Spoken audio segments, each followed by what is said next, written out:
Madame, Monsieur, bonjour. 16h30, heure de Kigali, c'est bien votre rendez-vous d'actualité de la télévision rwandaise, dont voici le sommaire.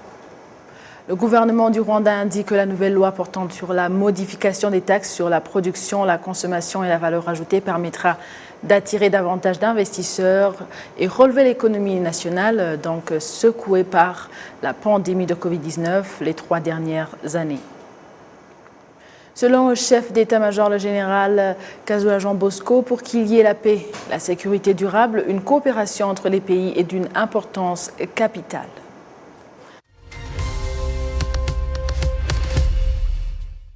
Bonjour et bienvenue à la grande édition de la télévision rwandaise. Le gouvernement du Rwanda indique que la nouvelle loi portant sur la modification des taxes sur la production, la consommation et la valeur ajoutée permettra d'attirer davantage d'investisseurs et relever l'économie nationale secouée par la pandémie de Covid-19 les 3 dernières années. Le ministère des Finances et de la Planification économique a précisé que la taxe sur la valeur ajoutée, TVA, a été abolie pour les produits de première nécessité comme le riz, le maïs. D'autres changements qui concernent la taxe sur le chiffre d'affaires qui est passé de 30% à 28%. La taxe sur les boissons de luxe comme les vins et les liqueurs est passée de 75% à 70%. La modification de ces lois sur la taxation cadre avec les vœux du président de la République, Paul Kagame, qui avait promis la baisse de certains impôts et taxes pour alléger le coût de vie et encourager le développement de la population. Toujours donc, parlons sur le même angle, le gouvernement du Rwanda qui indique que les réformes qui s'effectuent sur la politique des impôts permettra au pays de relever les défis liés à l'économie nationale et du bien-être de la population. Nous sommes avec Teddy Kaberuka pour un décryptage en tant qu'expert en économie. Teddy, bonjour. Bon après-midi, ça va? Ça va très bien. Le Rwanda a supprimé la taxe sur la valeur ajoutée, TVA sur le riz et la farine du manioc. Pensez-vous qu'une telle mesure puisse avoir un impact significatif sur la flambée des prix qui s'observait déjà? C'est un bon pas qui est fait. Hein? Sinon, la flambée des prix était exorbitante, surtout ces 2 dernières années, surtout les produits agricoles.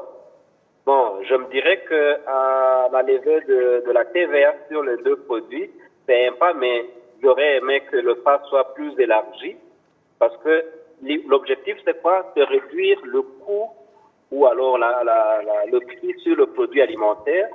Et avec ces 2 produits, je me dis que la liste elle est vraiment courte. Peut-être si on pouvait agrandir la liste et avoir, 5 à 6 produits de première nécessité, cela réduirait considérablement la charge et allégerait les dépenses des ménages en ce qui concerne les produits alimentaires. Oui, et quelles sont les mesures qui peuvent aider à contenir la flambée des prix, donc dans un contexte comme celui-ci où le monde entier est concerné par cette fluctuation des prix? Tu sais, les prix des produits alimentaires varient. Premièrement, c'est saisonnier parce que l'agriculture suit un cycle saisonnier. Ça, c'est le premier facteur qui est à contrôler. Le deuxième facteur, c'est que on a une production qui n'est pas suffisante. Donc, il y a toujours un déficit de production qui fait que le pays a besoin toujours d'importer des produits alimentaires, notamment le riz, notamment d'autres produits agricoles qui viennent soit de la région ou des pays éloignés. Et nous savons qu'on a une conjoncture économique qui est plus ou moins en décadence. Tous les produits ont connu une inflation flambante ces dernières années. Donc, même les produits importés viennent à un prix élevé par rapport aux prix habituels. À chaque fois qu'on parle d'importation, il y a l'achat des devises. On a connu une dépréciation du franc rwandais par rapport au dollar, qui est la monnaie d'importation. Et tout ça sont des éléments qui contribuent à cette flambée des prix, qui à un certain moment ne peut pas se limiter seulement à la TVA, comme l'État a essayé d'élever la TVA à ces 2 produits, mais on a besoin d'une politique aussi intégrante qui permet d'augmenter la production agricole. Et là, on peut plus ou moins, si on a une production suffisante, on peut contrôler la forme des prix. Sinon, la TVA n'est pas seulement le seul facteur qui peut contrôler ça. Teddy, tu viens de mentionner donc l'import et l'export. Donc, si les imports et taxes donc constituent la principale ou bien l'une des principales sources de revenus au Rwanda, cela ne peut pas nuire à l'économie du pays? Bon, tu sais, la taxe, tout comme les impôts, les deux constituent l'élément essentiel des revenus de l'État. Et en cas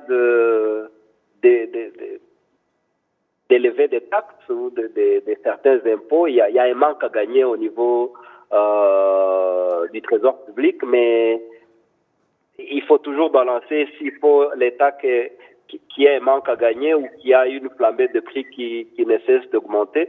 Ces deux événements les deux sont dangereux, mais je pense que la montée des prix est plus dangereuse que le manque à gagner que l'État a fait. Mais en voyant la réforme fiscale d'une façon générale, je pense que l'État n'a pas vraiment perdu.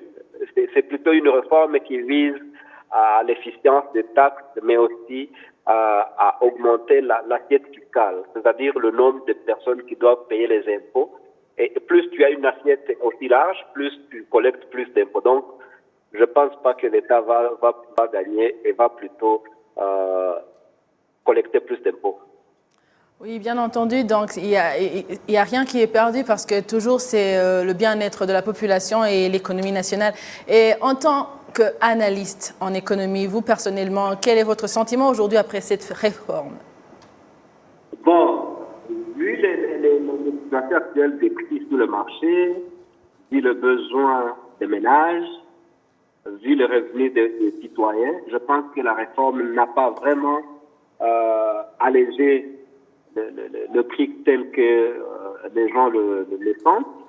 J'aurais souhaité que la liste des produits qui ont vu la levée de la TVA, que la liste soit longue, qui est plutôt une augmentation. Par exemple, tous les produits de première nécessité, notamment les produits agricoles, l'huile, les produits hygiéniques, tout ça c'est la liste de produits que tout Rwandais a besoin chaque jour. Ce qui fait que s'il y a une levée des taxes à ce produit, le prix peut être plus ou moins allégé. Donc, j'aurais aimé que la liste soit longue. Merci beaucoup Teddy. Bien entendu, ce n'est que le début. Il y aura encore d'autres produits, mais essayons de nous réjouir de ce qui est déjà fait. Voilà, c'était Teddy Kaberuka qui faisait un décryptage pour la réforme sur les impôts et taxes. À présent, parlons du Rwanda qui réitère encore une fois de plus donc, la voie de la résolution du problème de sécurité régionale et la coopération entre toutes les parties impliquées donc, dans la crise et la mise en œuvre des feuilles de route de Nairobi et Luanda. Cette position a été une fois de plus présentée au cours d'un briefing du Conseil de sécurité des Nations Unies sur la région des Grands Lacs par l'ambassadeur Claver Gatete, représentant permanent du Rwanda auprès de l'ONU. Les actes de violence, de harcèlement et des discours de haine contre les personnes d'expression Kinyarwanda, particulièrement les Tutsis en République démocratique du Congo, se multiplient depuis quelques années. Toutes ces atrocités sont commises sous les yeux du gouvernement de Kinshasa et certains officiels soutiennent ces atrocités et les groupes terroristes qui sont derrière tous ces actes. S'adressant au Conseil de sécurité de l'ONU, l'ambassadeur Claver Gatete a souligné que ce problème de sécurité en RDC est principalement causé par la non-réaction du gouvernement de ces pays et qui n'apporte pas de solutions à temps aux différents défis du pays. The President of DRC, His Excellency Félix Tshisekedi, on the 13th April, le président de la République démocratique du Congo, son Excellence Félix Tshisekedi, le 13 avril dernier, au cours d'une interview, alors qu'il recevait son homologue suisse à Kinshasa, a déclaré qu'il ne négociera jamais, comme il a dit dans ce propos. Je ne vois pas comment nous aurons un jour un dialogue avec les M23. Cela signifie de montrer que la RDC continue d'entraver les efforts des différents pays du continent et de la région pour établir la stabilité et la paix à l'est du Congo.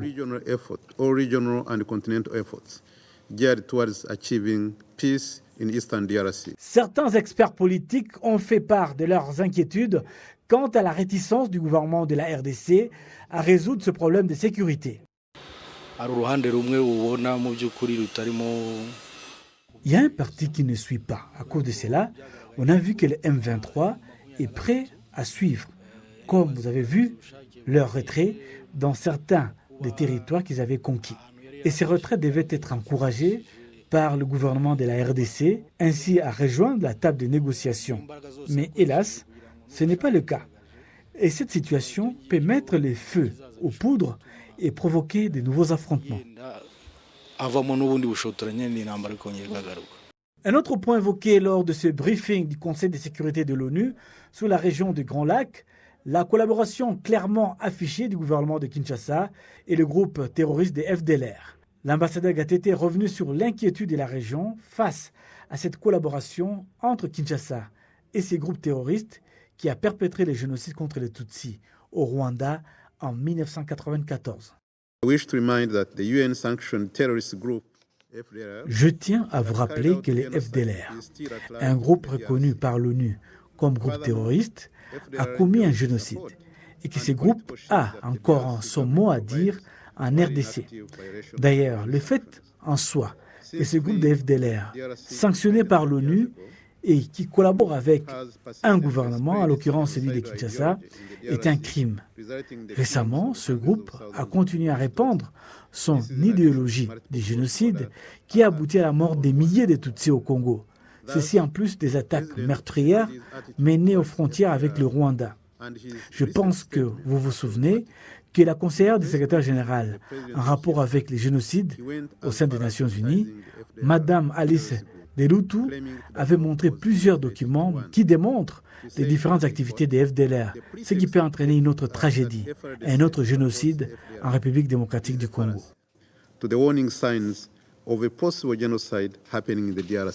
Actuellement, la situation à l'est de la RDC s'est aggravée.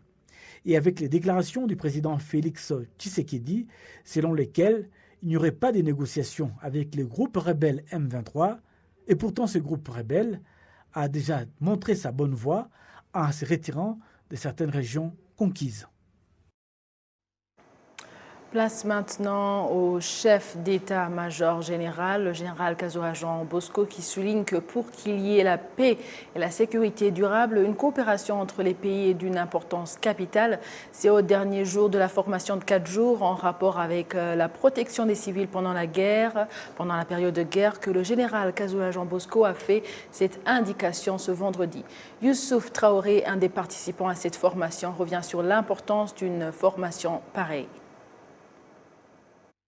Pendant cet atelier, on a eu des participants venant d'une vingtaine de pays, plus d'une trentaine de participants, des officiers généraux, des officiers supérieurs et des collègues du CICR pour parler de ces opérations en partenariat.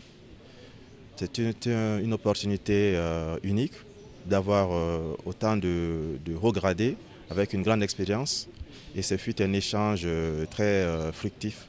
Le CICR est une organisation humanitaire. Donc vous allez convenir avec moi que notre intérêt n'est pas sur la façon dont les partenaires se coordonnent pour faire leur opération militaire. Mais notre intérêt est plutôt sur la conséquence de ces opérations sur les civils. Notre intérêt est surtout sur la protection des civils pendant ces opérations militaires en partenariat. Donc l'objectif c'était de recenser les bonnes pratiques et les leçons apprises pour que lorsque nous avons des opérations en partenariat, que les civils soient effectivement protégés. La première chose qu'on ramène à la maison, c'est déjà un réseau qu'on vient de tisser avec des militaires venant de plusieurs pays. Donc cela va nous permettre d'avoir accès à une vaste somme d'expérience. Et la deuxième chose, c'est bien sûr, nous sommes dans un pays qui a une grande expérience dans les opérations militaires multilatérales et bilatérales. Et pendant les quelques jours du workshop, cette expérience a été partagée avec nous tous. Et aussi, nous avons bénéficié de l'expertise de panélistes de très haut niveau qui se sont joints à nous, notamment le général Matisen, qui a commandé la force de l'aménagement au Mali, et le général Jean-Baptiste des RDF, qui est l'actuel directeur des opérations de maintien de la paix au sein de l'armée rwandaise. De la sécurité au bien-être social, la Caritas Rwanda se félicite des réalisations du projet Gimbuka qui a permis d'assurer le bien-être de la population par le biais d'une assistance particulière aux femmes enceintes et allaitantes ainsi qu'aux enfants. C'est au moment où cette organisation a clos son programme ad hoc de 10 ans. Les détails, c'est avec Jeannette Ouabié. Mukaminani est une agricultrice qui pratique la culture du soja dans le district de Ruhango, au sud du Rwanda. Elle se félicite du savoir-faire acquis après avoir bénéficié du projet Gimbuka de la Caritas Rwanda. Grâce à celui-ci, sa culture du soja est valorisée. Il fabrique du lait sur base de soja, ce qui lui a permis de se développer beaucoup plus qu'elle ne l'était auparavant. Au terme de la première phase du projet de la Caritas Rwanda, ces dernières s'apprêtent à lancer une deuxième phase de 5 ans qui, selon les responsables, accentuera le bien-être de la population. Il a servi à pas mal de mamans enceintes et allaitantes, aux enfants de moins de 5 ans, à recouvrer leur bon statut nutritionnel suite à des sessions d'éducation et de réhabilitation nutritionnelle. En plus, plusieurs enfants des ménages vulnérables ont pu poursuivre leurs études grâce à l'appui en matériel en frais scolaires. Nous exprimons notre reconnaissance à l'égard de Saïdi Rwanda, qui a été parmi les premiers à mettre en œuvre le programme de renforcement de capacité de la société civile à rendre les services à la communauté, localisation, mais main dans la main avec le gouvernement du Rwanda à tous les niveaux. Nous vous garantissons d'aller de l'avant et de continuer dans la même trajectoire dans la mise en œuvre du nouveau programme de 5 ans que vous avez financé avec les fonds du PEPFAR pour contribuer à aider la communauté des districts de Karongi, Nyamasheke, Rubavu et Rutsiro à faire face aux conséquences liées au VIH-Sida en voulant minimiser ou éliminer les nouvelles infections au VIH-Sida, à la violence basée sur le sexe, etc.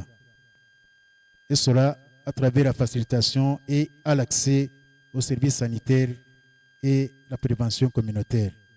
Le secrétaire permanent au ministère de l'administration locale estime que des partenariats similaires sont d'une grande utilité pour le bien-être de la population rwandaise. Le directeur de la Caritas Rwanda se félicite également des réalisations de cette organisation catholique qui, selon lui, continueront à se multiplier au service de la population avec un accent particulier sur les démunis. Je voudrais vous inviter à continuer à soutenir les activités de la Caritas Rwanda tout en vous assurant notre franche collaboration et garder les bonnes relations avec tous nos partenaires, tant nationaux qu'internationaux, afin de continuer à servir dignement à la population rwandaise, surtout aux plus démunis, aux pauvres de toutes sortes. Après tout, les pauvres sont des êtres humains. Et certainement que les êtres humains ont toujours besoin de quelque chose de plus que de soins techniquement corrects. Ils ont besoin d'humanité. Ils ont besoin de l'attention qui vient du cœur. Dans cet esprit, nous nous engageons à ne pas nous contenter seulement d'exécuter avec dextérité le geste qui convient sur le moment, mais surtout à nous consacrer aux activités caritatives avec cette attention qui nous vient du cœur, de manière à ce que les bénéficiaires des projets, des activités de Caritas Rwanda puissent éprouver dans notre aide la richesse de l'Évangile et la richesse de l'humanité. Avec ce projet, plus de 95 000 enfants ont pu sortir de la malnutrition, tandis qu'environ 50 000 mères ont aiguisé leurs connaissances en matière de bonne alimentation et de prise en charge des enfants.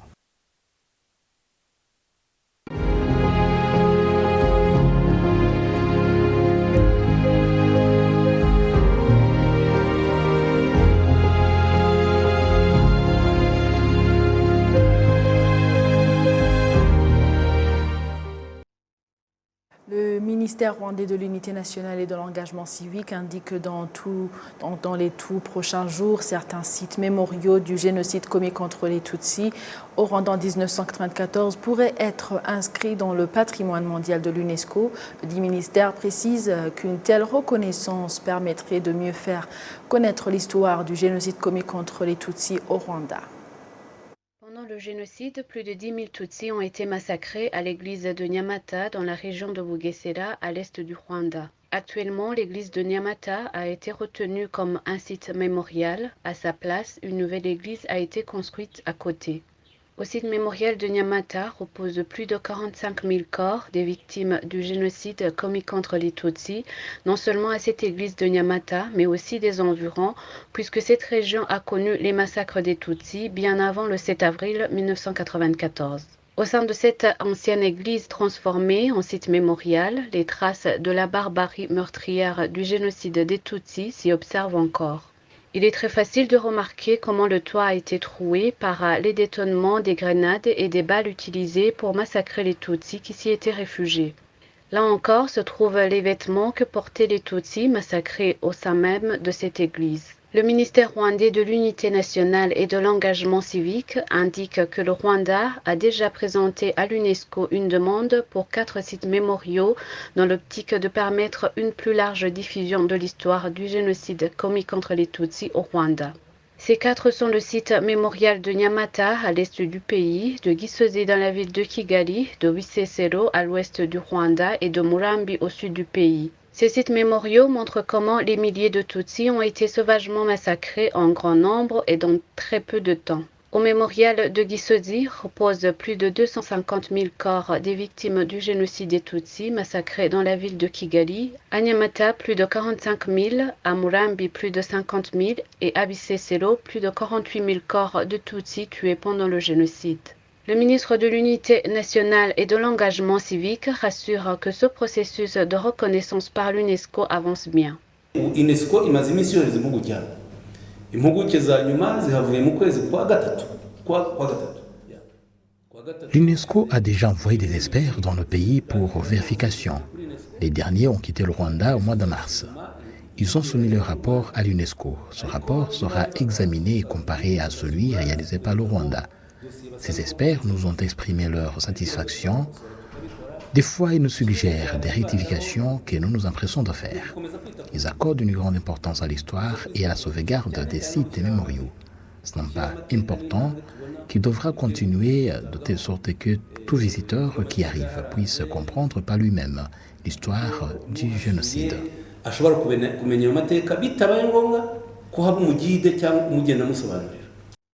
D'après le ministère rwandais de l'Unité nationale et de l'engagement civique, l'UNESCO se penchera sur la demande du Rwanda au cours de sa réunion prévue au mois de septembre prochain. À part ces sites mémoriaux, le parc national de Nyungwe fait également objet d'une demande d'inscription au patrimoine mondial de l'UNESCO. Winnie Nkurunziza pour la télévision rwandaise. Nous sommes toujours dans les 100 jours de commémoration du génocide perpétré contre les Tutsis au Rwanda en 1994. Dans l'esprit de mémoire, unité, renouveau, maintenant nous allons faire place à la date du 22 avril 1994 où le gouvernement génocidaire continuait à mettre en œuvre son plan d'extermination des Tutsis dans toutes les régions du pays. Le 21 avril 1994, le Conseil de sécurité de l'ONU, dans sa résolution 912, a réduit le mandat de la MINUSMA à sa plus simple expression, ne lui laissant seulement que 250 militaires. Pourtant, le général Dallaire, qui était à la tête de la MINUSMA, envoyait chaque jour des rapports à l'ONU sur les massacres de Tutsis au Rwanda. De l'air comparer la garde présidentielle à un virus des plus nuisibles. L'ONU n'a pas accordé de valeur à ces informations, a pris la décision d'abandonner le Rwanda à son sort et les massacres furent commis au grand jour. Le 21 avril est une date qui rappelle les grands massacres de Tutsis dans l'ancienne préfecture de Gikongoro au sud du Rwanda, à Murambi, à Chanika et à Kaduha. Alors que le génocide avait commencé dans les localités avoisinantes de Murambi, les Tutsis qui venaient de Mudasomwa, Kinyamakara, Musebeya, Muko et d'autres communes ont commencé à s'y réfugier. Les Tutsis qui venaient à Murambi avaient été exhortés par les autorités locales à s'y rendre tous pour leur, disait-il, que leur sécurité puisse y être assurée, mais il ne s'agissait évidemment qu'un mensonge éhonté par le président du gouvernement génocidaire, Sindikugabo Théodore, et son premier ministre Jean Kambanda étaient récemment venus à Gikongoro tenir une réunion pour donner les instructions de déclencher le génocide. Après cette réunion, les autorités locales ont incité les Tutsis de se rendre à Murambi en leur affirmant mensongèrement qu'ils assureront leur sécurité. Arrivés à Murambi, les Interahamwe se sont mis à casser les canalisations qui approvisionnaient Murambi en eau pour pouvoir venir à plus tard tuer les Tutsis qui, assoiffés, seraient très affaiblis. Les réfugiés Tutsis subirent des attaques d'Interahamwe mais se sont défendus au début en utilisant des pierres et ont pu les repousser. Dans la nuit du 20 au 21 avril 1994, vers 3 heures du matin, les gendarmes ont commencé à lancer des grenades et à tirer sur les réfugiés Tutsis. Ensuite, les Interahamwe ainsi que des citoyens ordinaires, armés de gourdins, de machettes, de lances et de haches, ont achevé tous ceux qui n'avaient pas été tués par les armes à feu ainsi que les blessés. À Murambi, près de 50 000 Tutsis ont été massacrés.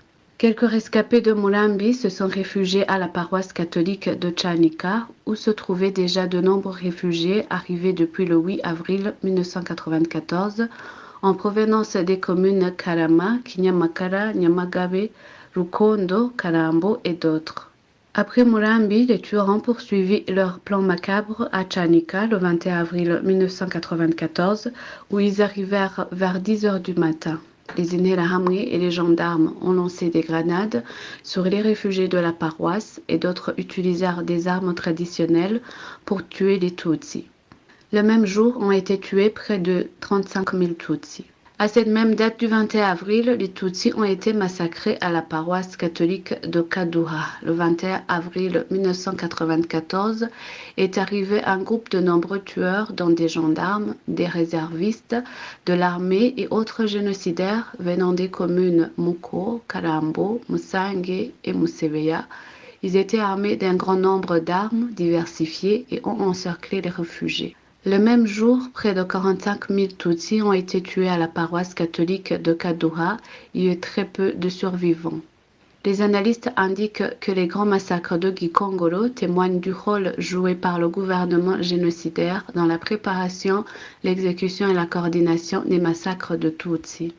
À Gikongoro, on trouve des morts dès le 8 avril. Et là aussi, on met le feu sur les collines, on commence à tuer les Tutsis. Voilà, donc il y a des responsables de Gikongoro qui étaient là, que ce soit les bourgmestres, que ce soit le fameux capitaine de gendarmerie Sebura, voire le préfet. Il y a des gens qui savent. Ça ne s'est pas déclenché comme ça par hasard. Que tous ces grands massacres-là, que ce soit au camp de Murambi ou dans les deux paroisses dont vous avez parlé, des massacres qui se produisent le 21 avril, dans la nuit du 21 avril, pratiquement à la même heure, effectivement, ça ne peut pas être une coïncidence. Il faut forcément que certaines personnes ou des autorités aient pu préparer ça. L'ancien préfet de Gikongoro, Laurent Buchibaruta, a été condamné en juillet 2022 à 20 ans de réclusion par la Cour d'assises de Paris pour complicité de génocide dans ces grands massacres commis à Murambi, à Chanika et à Kaduha. À part Gikongoro, les Tutsis ont été massacrés dans plusieurs autres endroits dans les communes Nhongwe et Ruhango. Dans la nuit du 20 avril 1994, tous les groupes de tueurs se sont rencontrés à la commune la nuit jusqu'au 21 avril 1994. Les militaires et les policiers ont tiré sur les réfugiés et lancé des grenades. Ceux qui fuyaient rencontraient devant eux des tueurs armés de machettes et d'armes traditionnelles qui les tuaient. La date du 21 avril 1994, des massacres de Tutsis ont également eu lieu à la paroisse catholique de Kalama, Runyinya, à Huye. Les massacres de Tutsis ont été signalés aussi sur la colline de Gashinge à Kamoni, au sud du Rwanda. La date du 21 avril est aussi celle des massacres de Tutsis en différents endroits de la ville de Butare. Les Tutsis qui s'étaient réfugiés au groupe scolaire officiel ont été tués par de nombreux Interahamwe et des militaires. Le même jour ont été tués les Tutsis à l'Université nationale de Butare. Beaucoup parmi les enseignants Hutus renseignés sur les positions de leurs collègues et des employés Tutsis. Le génocide perpétré contre les Tutsis a été planifié et mis en œuvre par l'État rwandais.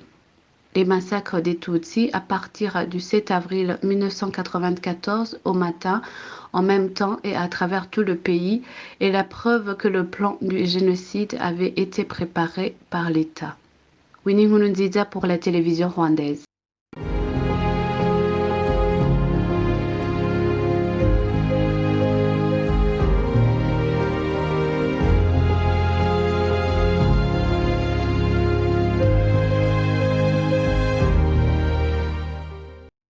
Tout pour aujourd'hui. Merci à vous tous qui étiez au rendez-vous d'actualité d'aujourd'hui. Au nom de toute l'équipe qui a réalisé la grande édition, je vous souhaite de passer une excellente suite du programme de la télévision rwandaise. J'étais avec Amandine Di Kumasabo. À la prochaine et d'ici là, portez-vous bien.